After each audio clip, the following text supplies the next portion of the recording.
ዴቭ የሩትዬ ልጅ ካለበት አውጥቶ አመጣ።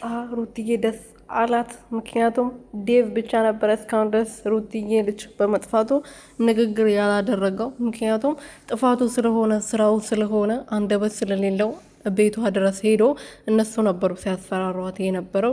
ልጅሽ አያቱ ጋር መሄድ አለበት፣ አንቺ ልጅሽን በስነስርዓት እየጠበቅሽ እያሳደግሽ አይደለም ብሎ የተናገሯት ረቱ ስለነበረው መጠርጠር ያለበት ቡዜ ብቻ ሳትሆን ዴቭ የሚባለው አበጋዝ፣ የአበጋዝ ወንድም ልክ እንደ አብርሃም ሽልጥልጡ መጠየቅ አለበት ብዬ አስባለሁ።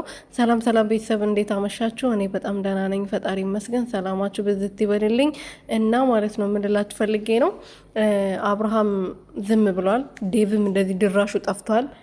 በተለይ ትናንትና ከትናንትና ወዲያ አልመጣም፣ ዛሬም አልመጣም እና ለምንድን ነው እስካሁን ደስ ያልተጠረጠረው?